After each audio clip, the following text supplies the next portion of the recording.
Got to work.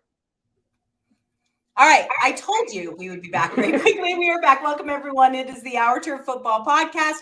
I am Dana. This is Kate, and we are here to talk about the AFC North. Now, if you missed it, just 15 minutes ago, we did a live over on YouTube to discuss the Deshaun Watson situation, off the field issues in a separate conversation from this. This is the AFC North show. And what we are going to do is we are going to focus solely on the football of the AFC North because there's a lot of interesting things that are going on in the AFC North, and we're really excited to talk about them. Kate, this is your division, and it kind of went ham last year. I mean, I don't think there was one of us who saw Cincinnati taking off like they did. And not going to the Super Bowl. I mean, know, maybe right? Maybe finally getting out of the basement, but it was, I think it was we figured the Steelers were on the decline, that it was going to be between the Ravens and the Browns, but it was the Browns division to take if they could stay healthy and get their shit together. And instead, the whole thing flip-flopped from, I think, what anybody thought. The Ravens started last year 8-3 and looked like the team to beat, and then lost 6 games in a row and finished 8-9. I mean, this division is crazy, but it's got some young quarterbacks. We're going to see who Pittsburgh puts on the field this year. Should be interesting after their draft. So we're going to have one of the best quarterback divisions in the league at some point in time. Maybe not this season, but by next year, we will have some of the top-rated quarterbacks in the league all in one division, and I'm kind of excited about that. I bet you are. After so many years where it was just the Ravens and the Steelers and the Ravens and the Steelers and the Ravens and the Steelers. And after a while, you're like, shut the hell up about the Ravens and the Steelers, Well, and they all have one quarterback. Even the Bengals went from Carson Palmer to Andy Dalton. They've had 2. I've had 20 in the same period of time here in Cleveland that they've had 2, Joe Flacco and then Lamar Jackson. And in Pittsburgh, it's been Ben for this whole big, long stretch run. And so there's, I think, going to be a lot more consistency and solidarity at the quarterback position for all 4 of these teams over the next few years, that it's going to be interesting to watch the battles. Well, as we talked last week when we talked about the South, the AFC South, the AFC has really become the conference that has kind of been the dominant one. For so many years, it was the NFC and Tom Brady. That's kind of what you got. And then you get the Ravens thrown in there every once in a while. You would get, a couple of other teams, but really it was the NFC versus Tom Brady. And then that obviously has changed. And now the AFC, which I love, is one of the things I love about the NFL is that it's cyclical that way, and that there is true parity to a certain extent. But I think that what has been interesting is the AFC, it hasn't been just in one division, as we talked about. It's been in multiple divisions in the AFC that have really kind of come into their own. And a lot of it has been at the hands of very young quarterbacks, for sure. So let's look at last year. We had the Bengals at 10-7, the Steelers at 9-7, Cleveland Browns at 9-7-1. You have to talk about their tie. Or 9-7-1. I did forget the one.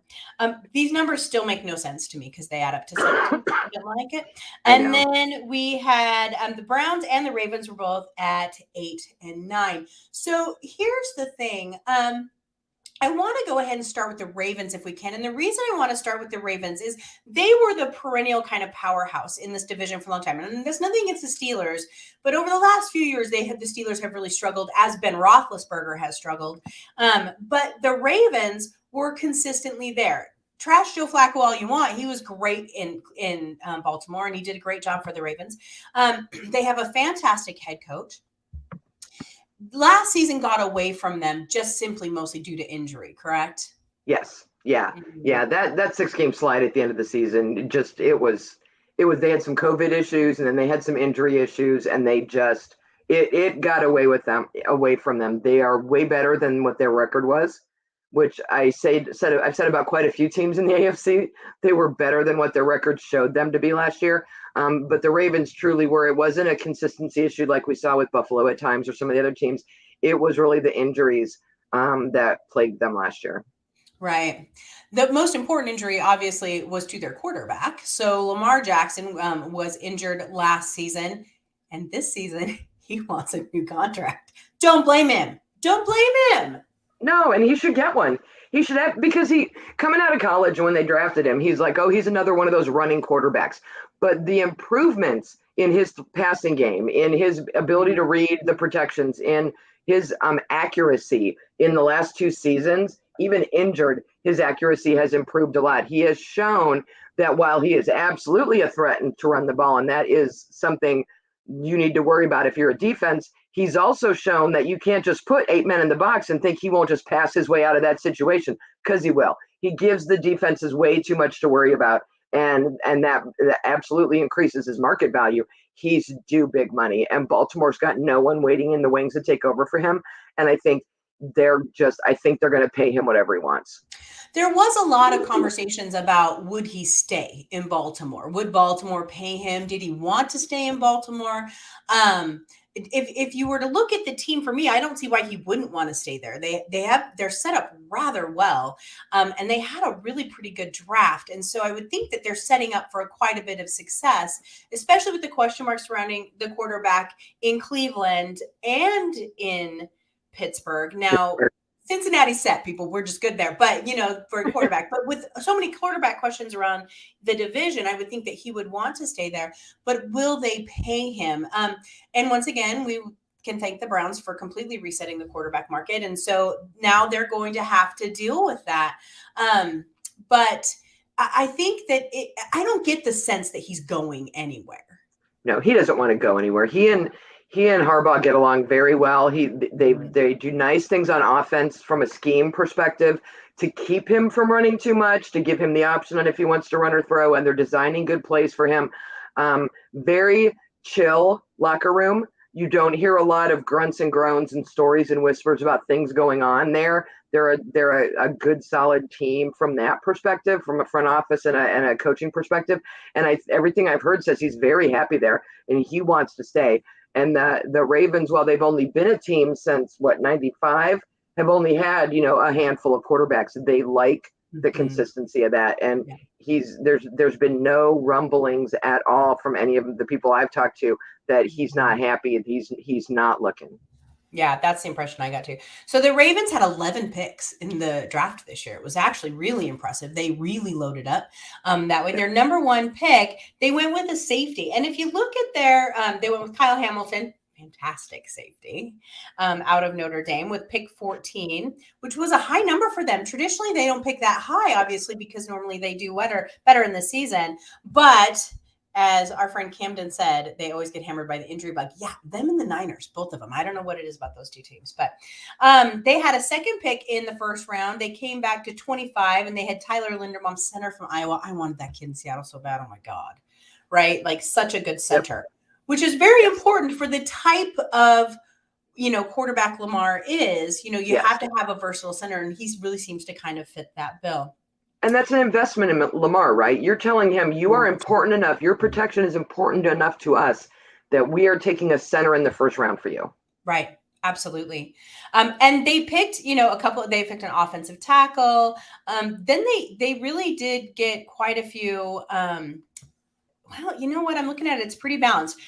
They got an edge rusher from Michigan in the second round. They had 6 picks in the fourth round. 6 in the fourth round alone. And they went all over the field. Offensive tackle, cornerback, tight end, a punter. They picked up a punter. Lisa, if you were here, you would have something to say about that. But they picked up a punter from Penn State, because we learned last year how important those are, and a tight end and a cornerback. And then they got a running back in the 6th round. They got very good grades on their draft. These are all solid players that can add to the depth. And it was such a big draft for them. So I think that was really important. Yeah, it was all about depth. Kyle Hamilton at 14 will probably start. But in the offseason, they also signed cornerback Kyle Fuller and safety Marcus Williams to really work on that secondary. They got, veteran running back Mike Davis to kind of help with some of that load. They did some nice things with free agent signings as well to give them some veterans to go with that depth that they picked up in the draft. I sent you that list. I was really impressed. I guess I hadn't realized everyone that, that they had picked up, but they really did go it was very impressive that you can tell they were trying to, I call it thickening the pot. They're just making it a little thicker in the middle. And I think that was important. I think the Ravens are going to play they're going to be better as long as Lamar doesn't get injured again. I think that they'll do very well this year. For sure.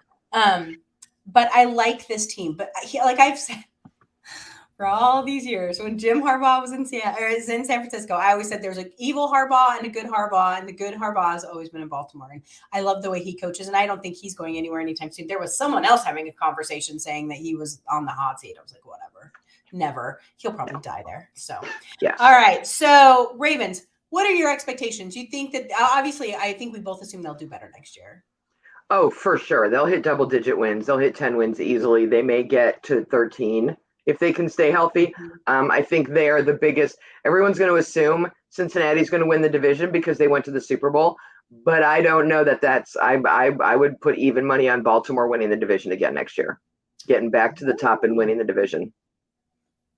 I think as much as I love the Bengals, and we'll talk about them in a minute, they are still very young. And while they did everything they did last year, there was this certain aspect of they didn't know they shouldn't be doing that well. They didn't realize how young they were and to be doing as well as they did. And I think they're going to come back down to earth a little bit this year. Look what we did. Dude, look what we did. Look what I can do. Look what I can do. They played smart and they played solid. So, I mean, we'll talk about them. But I think out of the other teams in the division, the Ravens have the best chance of unseating the Bengals and winning this division. Agreed. All right. So let's go ahead then and let's move on. We can go ahead and talk about Cincinnati now if you want to. So obviously Cincinnati was the Super Bowl second place runner-up, as I like to put it, because getting to the Super Bowl is insanely difficult, especially when you have to go through teams like the Chiefs and, you know, these other big name teams. They played – I think they're so young. I think you put it perfectly. They didn't know that they weren't supposed to win, right? Like they were just completely baffled by the whole thing. And I love that. I call them young and stupid. The young and stupid teams are like, wait, oh, we're not supposed to win. Oh, but we're going to anyway, sort of a thing. Their kicker, Evan McPherson, he's just kick after kick after kick in the playoffs. And he's like sitting on the sideline chilling. And they're like, dude, do you understand? He's like, no, I'm good. I'm just taking a ball. But here's the fun thing. They were a fun team to watch. They made huge mistakes and made huge gains and were just so fun. And it was such a nice surprise. I should have gone back and looked at our preview show, our prediction show, and see where we all had them. But I'm pretty sure we had them in third and fourth play. We had them last, but we talked about something I know in our preview show that ended up being the biggest effect on their entire season. And I talked to a couple Bengals insiders who said the same thing. Their drafting of Jamar Chase, giving Joe Burrow his whoopee, as we call it, his safety blanket. Everyone credits that single draft choice with having such an effect on this team and getting Joe Burrow back healthy and having Jamar to throw to, and just everything that dominoed from that is they take it. And it's why, you know, when people talk about the draft, they're like, well, he's just a rookie. He's a draft pick. He won't even play for a couple seasons. One person can make an entire difference to the team and what happened. And that one draft pick was the key in getting them as far as they did. Now, of course, they picked up other pieces throughout the year and they played really well and really consistently, except they lost to Cleveland twice because we're in their heads. But, I mean, other than that, they got to figure out how to beat the Browns. They didn't seem to have any problem at all with the Ravens. So we'll see if that ends up being the new big rivalry, as Bengals-Ravens could end up being, you know, the two best teams in the AFC North and them going at each other again. But, you know, from an offseason perspective, they really needed help at the guard position. They signed Alex Kappa and Ted Karras. At safety, you know, Jesse Bates was their top free agent, and they didn't know what to do. We couldn't come to terms with him. They ended up franchise tagging him to keep him at safety, which was sometimes it's just what you got to do, right? Right. And I think that they probably will eventually get that deal done. They probably just needed a minute, you know, just give me a minute. With the Super Bowl and everything else, they were kind of busy. While other teams are doing deals, they were a little bit busy. They signed Hayden Hurst at tight end. They let, you know, Uzoma go. They re-signed Kevin Huber, the punter, even though they drafted one, they re-signed him. So they've got a little mentorship going on. And then they signed La'el Collins as well to, you know, help at offensive tackle. So from a signings perspective, they did very smart things to bolster up the areas that kind of showed in the later half of the season, and then in the Super Bowl itself. Really, they just had to work on some depth things. Well, what's really interesting to me too is, they can take that knowledge that they learned to the Super Bowl. They can go and watch all those mistakes, all those sacks, that Burrow took and all that. And they're just going to get better. They're going to take that. It's a third-year jump for Burrow, but it really isn't because he was injured that whole first year. Yes. And so that doesn't really count. His rookie year doesn't really count. So it'll be his third year, but really it'll be that second-year jump. It will be for him, for Chase, for all of those other really young guys, and they've learned so much. But Super Bowl hangovers are real, and that is something that it is rare when teams go to back-to-back Super Bowls. I know the Chiefs did, the Seahawks did, the Patriots did clear back in the early 2000s. It's just not something that happens very often because that is an exhausting pattern that you have to go through. But I think these guys are young and fresh, and they're just going to have such a good time. They added to their team. So in the first round, in number 31 that they picked, which they were probably thrilled about, picked up Daxon Hill, safety out of Michigan, which is good. They needed some help in that defense. They have to figure out how to stop some of these other AFC teams, slow them down, which is what they struggle with. So then it's not on Burrow's shoulders to constantly be coming back and literally running for his life to get those. Yeah, they had some bad field position last year, which put Burrow in a bad position. And in some of those games they lost, he's that kind of quarterback who's going to do way too much to make up ground instead of let's just move the chains. He's going to be like, I have to go for the touchdown now. And every once in a while you saw him kind of try to do too much. So if you can fix that defense so that he's in a better position, he's not down 21 points early. It takes that mental pressure away from him and he can just play his game. Right. Absolutely. He's not in constant catch-up, constant catch-up is exhausted. So then the Bengals traded up in the second round to number 60, picked up cornerback Cam Taylor-Britt out of Nebraska. Again, another defensive player. And then in the third round, they picked up the defensive lineman Zachary Carter out of Florida. I mean, you can just feel it. They finally went offensive line, which truly, as many sacks as Burrow, they need a little help on that line. Yes. But they went ahead, got North Dakota State's offensive lineman Cordell Wilson, went with another safety in the fifth round, an edge rusher in the seventh round. So this was deep. They aren't stupid. They knew where they needed to put those assets. They knew where they needed to find that depth. And so I think that was a very smart draft for them.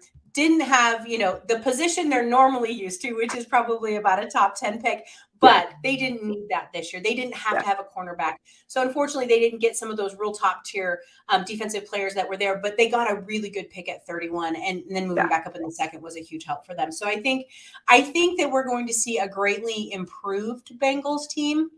I think that, and how can you improve on going to a Super Bowl? I mean, in the techniques, in the day-to-days, in the football, in the trenches, on the field. And we're going to see less of the stupid football, stupid lucky football. Less shock and surprise from people when they win games and more people actually picking them and favoring them to win games. Because even late in the season, they weren't getting favored by Vegas because Vegas just couldn't believe they were still winning games. And these kids just kept winning games. Right. Especially in the playoffs. They're like, oh, this is their week. I hope they had a good time. This was super fun. Oh, well, maybe next time. Three games in a row, they were down huge at halftime and they came out in the second half like, what? If they could score that many, so can we. And did and came back in those first two games. So you can't count them out. It'll be fun to watch them this year to see what they do with all the things they learned last year. They learned how to win. This might be a little bit of Bills homerism because you guys know how much I like the Buffalo Bills. But I think if they had to play the Bills, it would have been maybe a different story. But they didn't. And so sometimes schedule favors people. And they got the Chiefs. And nothing against the Chiefs. I just think that the Bills type of football is a little bit harder for them. But they're going to be a lot of fun. And I'm excited. And it's nice that there's a little more winning in this division that can put the Ravens and the Steelers and the Browns on their kind of back foot. So that's going to be really impressive. Yeah. All right. So we are going to leave the Browns for last, but I want to talk about the Steelers next. So the Steelers last season came second in the division, 9-7 and 1. So we do not forget the 1. But huge change for the Steelers this year. Made the whole playoff picture a pain in the ass when I'm trying to figure out what to do because I had to keep carrying that 1. I'm like, this is ridiculous. Can we just drop the 17 is hard enough. Can we drop a loss or a tie from everybody who has one and then just have whole numbers to try to figure out the playoff picture? was very confusing. I'm very sorry. Camden, I'm sorry I missed this comment. Did they do anything to improve special teams? I'm assuming that was about the Bengals. And their punter situation between picking up the veteran in the offseason and drafting one. People laugh. We'll talk about drafting kickers in a little while. Glad Lisa's not here. Special teams is hugely important. Jim Tressel always said the most important play in football is the punt, because field position, when you're fighting in the trenches, that field position is huge. And the Bengals did a really good job last year with crappy field position in a lot of situations. So I think that's going to be a huge benefit to them this year. And then a lot of the guys that they drafted, linebackers and stuff, defensive players, will play special teams. And they are quick. They're 21 and 22, right? So they haven't grown into their bulk. So they are still really quick. They're going to have to bulk up and learn to be quick and strong, but they're perfect for special teams. Yeah, for sure. All right. So yes, the Steelers. So Pittsburgh Steelers, major change for them. Obviously, Ben Roethlisberger is no longer their quarterback. Has been their user, 17 seasons, something like that, like ridiculous long the number. Yeah. And so the Browns passed on him to take Kellen Winslow Jr. at tight end. Just saying. He's just a little better. Just a little better. That's all. Just a little. Yeah, that's one of those hot tub time machine things, like, right? If I could go back in time and change one thing in Brown's history, that is legitimately the thing I would change. Even if he is a scumbag of a human being, I would have taken him in the draft over Kellen Winslow Jr., who wasn't any better. That man turned out to be crazy too. So I would have changed the whole course of. Or, crazy. As we talk about, maybe it wouldn't have been the right fit for him somewhere else. Maybe Pittsburgh was just the right lightning in a bottle, and it was the right fit for Ben and his attitude about getting passed over. But it's been 17 years of Ben, and they're about to start the Mitchell Trubisky era. But are they? That's the question. So with the Pittsburgh Steelers, they are the only one to take a quarterback in the first round. They picked Mr. Kenny Pickett. God love him. And I will tell you, from Pitt, a lot of people are real excited about that. Like, a lot of people are real excited about Kenny Pickett. University of Pittsburgh, right? Had to happen. Why not? Yes. First round, 20th overall. Here's the interesting thing.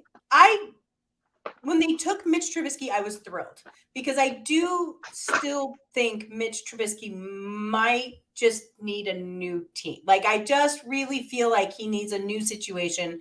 I know I believe in second quarter chances for quarterbacks. I rarely believe in thirds, but I just feel like he maybe needs Sam Darnold. Yeah, I love it, Sam. We all said that about Sam last year, and it didn't. I'm with you. What I struggle with, and what Browns fans now struggle with, is Mitch Trubisky's from Cleveland. He went to high school here. He played football here. And we were so excited when the Bears moved up and drafted him. And then we went to Chicago, and we were just like, that's not the right kind of football for him. He needs a different team. He's going to be awesome if he can go somewhere. And then he ends up in Pittsburgh. And so there's that. There will be a big pocket of Ohio, Cleveland, Browns fans keeping an eye on him this year if he can win the starting job. Because if Pickett is everything everyone said he was going to be, he was my second favorite quarterback in the draft. Right. I liked Malik Willis better. I thought the Ravens were going to go after him, and that he was going to end up in this division too. So I'm glad he's not, because he's going to be a whole handful for defenses to deal with. But I think Mitch starts the season. But if there's any issues or any concerns by week 6, if Kenny Pickett shows them something in training camp and minds his P's and Q's and performs well, he could be starting before the end of the season. Because Mike Tomlin is not one to sit back and let it ride for a year and see how we do. You know what I mean? There's too much pressure in Pittsburgh from the fan base and the owners to win, because that's all they've done for so long. And he's taken a lot of grief. There's been a lot of judgment about him as a coach that he needs to prove wrong now. It's been overshadowed by Belichick and Brady. And was it Brady or was it Belichick? Mm-hmm. And there's this whole subculture of, was it Ben or was it Tomlin? And now he's going to want to answer that question. And he's going to want to show that Ben's gone. Ben was old and needed to go. And now that Ben's off my back, I got a young quarterback, and I'm going to show you what I can do. And so it'll be interesting to see, but I don't think there's a very long leash at all on Mitch. And that makes sense. You don't take, as Lisa always says, you don't take a quarterback the first round unless you plan on using him. This might be the one year that is an exception. But obviously they liked something about him enough that they passed over so many other good players at that point to take him. The Steelers went a little wild this year. So they picked up Mitch Trubisky, Miles Jack, Mason Cole, James Daniels, Levi Wallace, and I'm going to say his name wrong, so go ahead and say it for me. Larry Ogunjobi. And these were not cheap guys. These were 14, 16, 20, I think 25 for Jack Daniels. I mean, James Daniels. They'll be drinking Jack. These were expensive guys that they went after to sort of reload this team. They didn't need as much, I think, as some people thought. They had a lot invested in Ben, and as again, we're channeling Lisa, as the quarterback goes, the team goes. And so when Ben struggled, the team struggled. But if you're going to bring in Mitch Trubisky or you're going to bring in Kenny Pickett, you need to shore up that offensive line. And they spent like $40 million in free agency on offensive linemen to make sure that was not an issue. Ben is one of those huge quarterbacks that somehow still had the ability to get out of a hold. He could wiggle, like that play wasn't over until it was over. You could hold him all day and he would find a way to get out. And there aren't many quarterbacks that can do that. He was under a lot of pressure from defenses. And you can see by the signing of Cole and Daniels that the Steelers were aware and they went and took care of that. And it should give whoever's under center, Mitch to start with, a little more breathing room and a little more time to actually let the offense unfold. So that was very smart on their part. So the other draft picks they got DeMarvin Leal in the 3rd round. They got, which he is, I'm so sorry, defensive end out of Texas A&M. We know how those Texas defensive ends. Calvin Austin, wide receiver out of Memphis, obviously needed someone else. Juju Smith-Schuster is now in Kansas City, so he is not with them any longer. They got Connor Hayward, tight end fullback out of Michigan State. And then they got a linebacker, Mark Robinson, out of Ole Miss in the 7th round. Then they did pick up one more quarterback. They did. In the 7th round, 241st overall, they picked up Chris Oladokun, quarterback out of South Dakota State. South Dakota State puts out some good quarterbacks. It does. What happens there? Obviously, I think that was just for a little bit of depth in case they needed it. So here's the thing with the Steelers. We don't know what we're going to get with them. There's been so much change. It's going to be very hard to give any predictions. You can assume Mitch is going to be what I call a sufficient quarterback. That's your base where you start. Now, in a few games in, we might say he's doing better, might say he's doing worse. But the assumption is that he's going to be, a quarterback that can handle the job. Whether he will excel at it or not, we don't know. We don't know what's going to happen with Pickett. But the additions they have made on defense, on the line, this Steelers team feels a bit to me like a few other teams in the league, Seattle being one of them, maybe even possibly the Texans, where they're like, this year doesn't count. We are loading up. We are going to get the rest of this team right. And then we'll see what happens with quarterback next year. Now, they did pick a quarterback up this year, and they did first round him. But at the same time, I just don't feel like, I don't even know. We won't know until training camp, really, if they even feel like he's going to be the answer. We won't know. So. But if he sits for a year, they're a year ahead of everyone else next year who waited till next year to get a quarterback. Agreed. Because he will have had that experience of even just sitting on the bench and being in practices and that. And I think, Larry Ogunjobi is not, as a defensive tackle, is not at the top of his game. He's been in Cleveland. And he's been in Cincinnati. He is intimately familiar with 2 teams in the division. 4 games this year. He's going to have some insight to give them a hand with. But I completely agree. I think with the Bengals coming off the Super Bowl, with Deshaun Watson coming to the Browns, with Lamar Jackson back and healthy, I think Pittsburgh's thoughts were, let's do what we can do to be respectable, but we're waiting to make a huge move until next year. Either Mitch pans out and next year is it, or you've got a year under Kenny's belt and you're going to blast it out next year. But I completely If they're both a disaster, they can go get a vet. They can go get a new cord. They have options there, but the rest of the team is solid. And I think that's smart. All right. So we're going to talk about the Browns.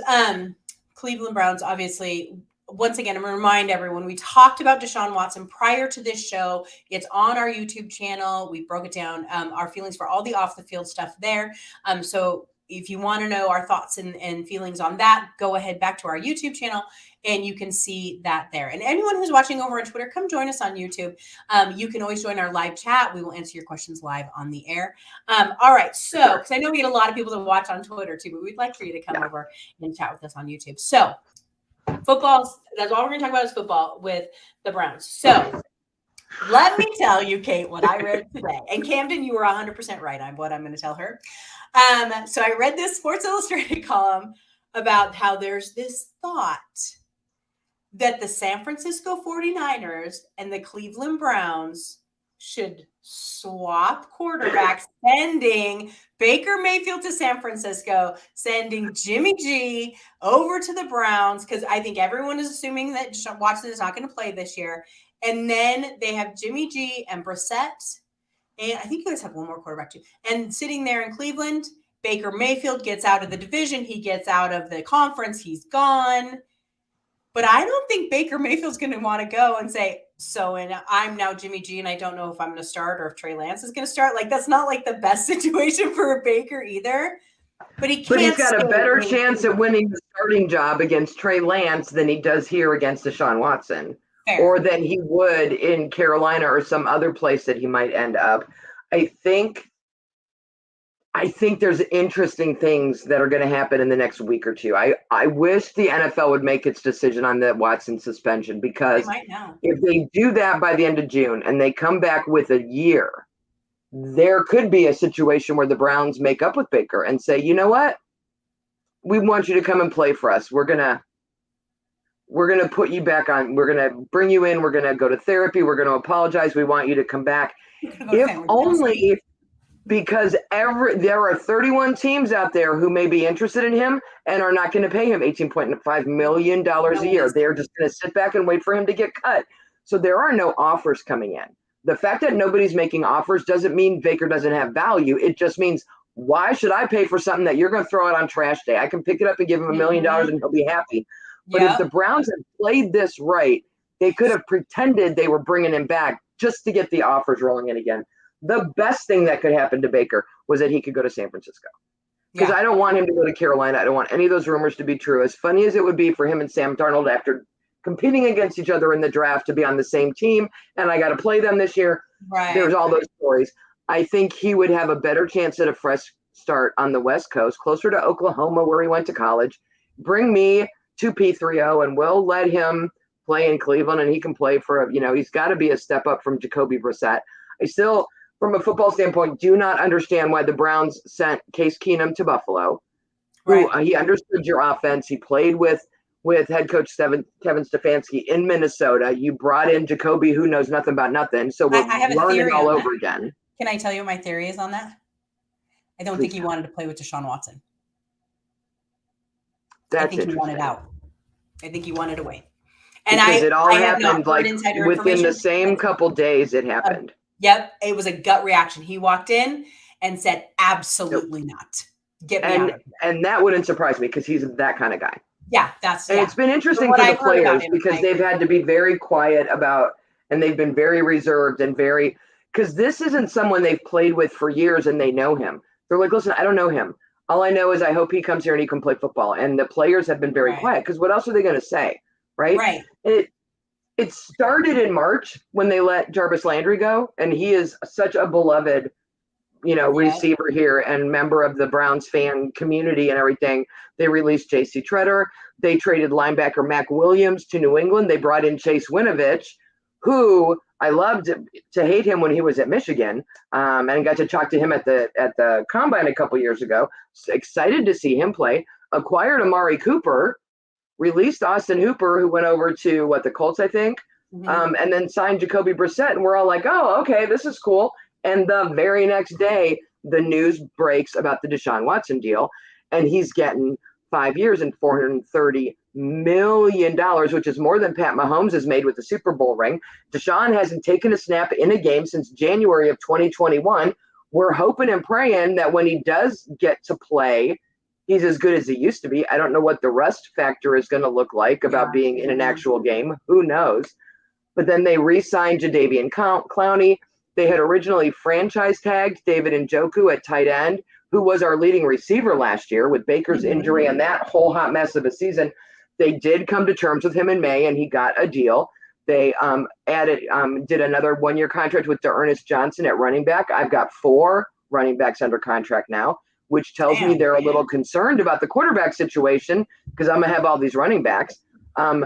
We signed Cade York was the kicker that we drafted, was the first of our draftees that we signed and got that done. And if he is what they said he is, I am not going to complain about drafting a kicker as high as we drafted him. We have had issues since Phil Dawson left.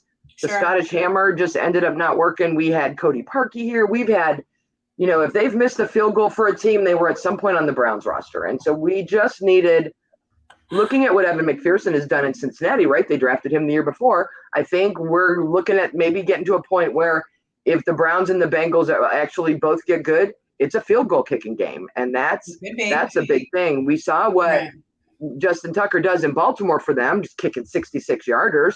Cody kicked a 63 in practice the other day. So, I mean, it's 3 points. The leading scorer for the Browns over the last 25 years is Phil Dawson.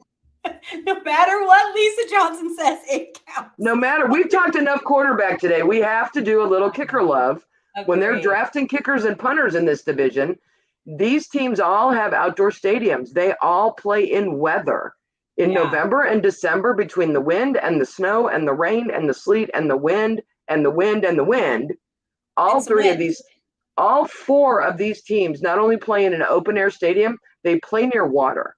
They play near an ocean, a lake, or a river. And the things that the water does to affect the wind, the way it swirls, if Buffalo has the same problem. If y'all don't live near water, you don't understand the weird effect it can have on your weather. And these teams all have solid kickers. Yeah. They have to. So let's look at the Browns draft. So they started out, they got cornerback Martin Emerson in the 3rd round. They got because we didn't have a pick until the 3rd round. I know. But then you had a couple in the 3rd round, so that's not so bad. I know, but I hear about these teams that have like 11 picks and 9 picks and 12 picks. And I'm like, oh, that's right. We traded all of ours away. Yes. For the next couple years. So that's why, again, they better hope Deshaun pans out because they've traded away their 1st-round picks for like the next 3 years. Yeah. Also in the 3rd round, Alex Wright, edge rusher. Then you got a wide receiver, David Bell, out of Purdue. Defensive lineman, Perion Winfrey, out of Oklahoma in the 4th round. Cade York, your kicker, as you mentioned, out of LSU in the 4th round. Running back, Jerome Ford, one of the 4. And another wide receiver, Michael Woods, out of Oklahoma. And another edge rusher, Isaiah Thomas. Great name, kid. Offensive lineman, Dawson Deaton. So it looks like they were looking for some depth there too. Yeah, David Bell is my favorite of the picks. As much as we joke about, the kicker, the David Bell selection is huge at wide receiver because we've got Amari Cooper, but what's going to happen is he's the only name on my wide receiver list, so he's going to get double teamed. So you've got to throw to somebody else. Austin Schwartz is coming back. He's got speed, but he really struggled last year with holding onto the ball, as young as he is. So he'll improve. We've still got Hollywood Higgins. He might go back to being Parma Heights Higgins. I don't know if he'll deserve the Hollywood name this year. We'll see. But David Bell is absolutely someone that we drafted that can start week 1. And so that's a huge addition to this team. We like to run the ball. We have so many running backs. And Stefanski also likes 2 tight end sets. So, and we have a slew of tight ends on the roster, but you've got to have wide receivers in this league, and they've got to be able to block, and they've got to be fast, and they've got to be able to move. And so between Amari Cooper and David Bell, I think what you might see is if they are double teaming Amari, David's going to have to prove himself early, and then once he does, defenses are going to struggle on, do I go with this guy, or oh my God, I got to worry about running it up the middle. Right. So the quarterback position may not be as important, like with Jacoby starting over Deshaun later whenever he comes back. It may not be as big a factor because we've got so many options at offense that as long as he's managing the ball, Like we need an Alex Smith type quarterback that's just don't give the ball away, don't turn it over. Let's just move the chains. The interesting thing about that, and I think that's a really good point, is that Cleveland obviously is well prepared to not have Deshaun Watson as quarterback this year. They did it in his contract, which is infuriating to me. And it just tells me they knew. And they had a good inkling he was going to get a year, or that at least enough that his first year is a flat million, and it doesn't matter. And then because they loaded up in so many other aspects, and I think that you're absolutely right. Here's the one thing we haven't mentioned, and we have gone a little over time, so we're going to make this short. What is this rumor I see that you guys might get a new stadium? It's shenanigans. Shenanigans. Shenanigans. I am declaring it's not going to happen. It's just it's one of those things that people float out there because if I float this rumor over here, then you won't talk about what's going on.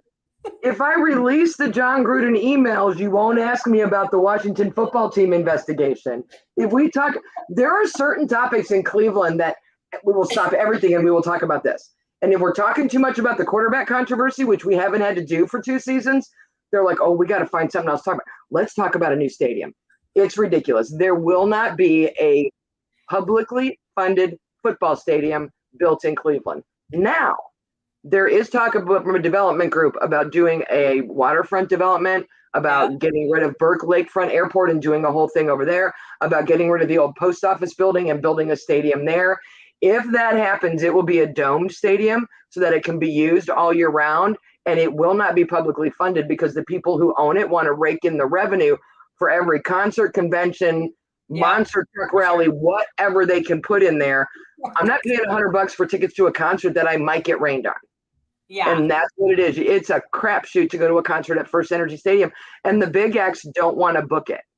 It's all just stuff. Hey, let's go talk about this because we don't want you talking about this anymore.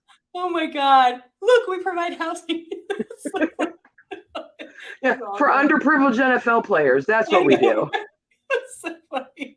Yeah, it's a non-story. It'll be dead. When they announced today that Watson was settling, this came out right on the heels of it. It was so obvious that they were just trying to do that. So I think this, and we're going to wrap it up, but I think this. I don't think that we know enough about what's going to happen with the Browns quarterback-wise to actually make a determination about what's going to happen this season. And to be quite honest with you, if Deshaun Watson doesn't play this season and you guys get a higher draft pick, that actually could be very good for the team. And so maybe that's one way for these people who are so hell-bent on Watson being on the field to look at it. I think that that's a good way. It's like if you can't let him get his punishment out of the way, and then we can kind of go from there. So that will be interesting. This division, I'm excited to watch. Much like I said last week about the South, I'm excited to watch this division during preseason to see how some of these pieces start to fit together and see how some of these people kind of start to mesh together. I want to see more from Stefanski. I want to see more, from these. I want to see what Tomlin does with someone other than Big Ben. I think that's going to be. I want to see what the Bengals do after being to the Super Bowl. I want to see if they string it together. And in female news, the Browns have hired Aditi Kikabwala to be our sideline reporter for the preseason games. Love her. I'm hoping it's an audition for a bigger gig. So Chris Rose and Joe Thomas will be in the booth. She'll be on the sidelines, and they've already said there's going to be a lot more sidelines than you usually see because it's preseason. So like I said, I'm hoping to just get a lot more of her, but she's been covering the AFC North for quite a few years now and really knows her stuff. So if you're not following her on Twitter, you should follow her. She's hilarious. Fantastic. She's awesome. So I'm excited about that. I want to address 2 things. Number 1, Richard Sherman is a commentator on Amazon cracks me up. You know how I love my Sherman. I love him. I know. But unbiased is not something he is. So that will be very interesting. No, but he and his mama should do a show together. That I would pay to watch that. Or his brother. I know. So funny. Secondly, I've had a couple of people send me little DMs, and I think it's super, super nice of you, but I want to put your mind at ease. So this license plate, everyone's like, Dana, you should never have a license plate where people can read it. You should do it. That license plate is for my grandfather's truck from the early 70s.